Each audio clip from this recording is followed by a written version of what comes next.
ପୁରୀ ହେଉଛି ଶ୍ରୀକ୍ଷେତ୍ର। ସେଠାରେ ବିଜେ କରିଛନ୍ତି ପ୍ରଭୁ ଶ୍ରୀ ଜଗନ୍ନାଥ, ଜଗତର ନାଥ। ସେ ପରମ କରୁଣାମୟ, ସେ ଆମର ଆରାଧ୍ୟ ଦେବତା। ତାଙ୍କର ପ୍ରତିବର୍ଷ ନବଦିନ ବ୍ୟାପୀ ରଥଯାତ୍ରା ପାଳନ କରାଯାଏ।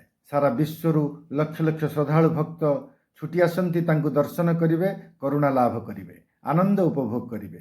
ଆଉ ଏହି ରଥକୁ ନିର୍ମାଣ କରିବା ପାଇଁ ଶହ ଶହ ସଂଖ୍ୟାରେ କାରିଗର ସେବକମାନେ ଲାଗି ପଡ଼ିଥାନ୍ତି। ଅକ୍ଷୟ ତୃତୀୟା ଠାରୁ ଅନେକ ପରିଶ୍ରମରେ ତିନି ରଥ ସୁସଜ୍ଜିତ ଭାବରେ ବଡ଼ଦାଣ୍ଡରେ ଠିଆ ହୁଏ। ଆଉ ଆପଣମାନେ ଜାଣନ୍ତି ଏହି ରଥ ନିର୍ମାଣ ପାଇଁ ପ୍ରତିବର୍ଷ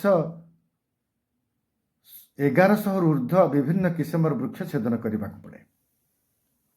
ଆଉ ଗୋଟିଏ ବୃକ୍ଷ ବର୍ଷକୁ 118 କେଜି ଅମ୍ଳଜାନ ଉତ୍ପାଦନ କରେ। ଆଉ ଗୋଟେ ମଣିଷ ବଞ୍ଚିବା ପାଇଁ 175 କେଜି ଅମ୍ଳଜାନ ନିଏ। ଆଉ ବୃକ୍ଷ ଅଙ୍ଗାରକାମ୍ଳ ଶୋଷି ନିଏ ଏବଂ ଜଳବାୟୁକୁ ସନ୍ତୁଳନ ରକ୍ଷା କରେ। ଏବେ ସାରା ବିଶ୍ୱରେ ଉଷ୍ଣତା ବୃଦ୍ଧି ପାଇଛି। କେତେବେଳେ ଅନାବୃଷ୍ଟି, କେତେବେଳେ ପ୍ରଚଣ୍ଡ ବୃଷ୍ଟି, ବାତ୍ୟା ବନ୍ୟାର ବିଭୀଷିକାରେ ସାରା ଭାରତ କ'ଣ ଓଡ଼ିଶା ମଧ୍ୟ ଥରହର। ସମସ୍ତେ ପରିବେଶ ଜନିତ ଯେଉଁ ସମସ୍ୟା, ପ୍ରଦୂଷଣ ଯେଉଁ ସମସ୍ୟା ଦେଖାଦେଇଛି ସେଥିରେ ବ୍ୟତିବ୍ୟସ୍ତ। ଏହାକୁ ପ୍ରସଙ୍ଗ ଆଉ ପ୍ରଶ୍ନ କରିକି ବିଶିଷ୍ଟ ସ୍ତମ୍ଭକାର ଜାନକୀଶ ବଡ଼ପଣ୍ଡା ଦୈନିକ ସମ୍ବାଦର 11 ତାରିଖ ଜୁଲାଇରେ ଏକ ଆଲେଖ୍ୟ ପ୍ରକାଶ କରିଛନ୍ତି। ସେ ପ୍ରଶ୍ନ କରିଛନ୍ତି, ଆମର ପ୍ରଶାସନ କ'ଣ ପରମ୍ପରାକୁ ଜଗି ରହି ପରିବେଶକୁ ନଷ୍ଟ କରିବେ କି? ପ୍ରକୃତରେ ସମସ୍ୟାଟି କ'ଣ?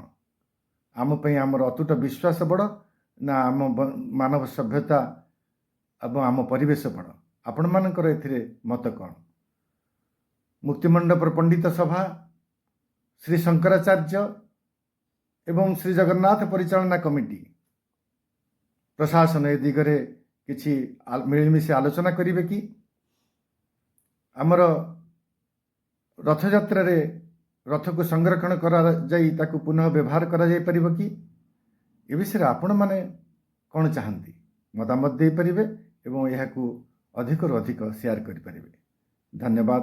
ଜୟ ଜଗନ୍ନାଥ।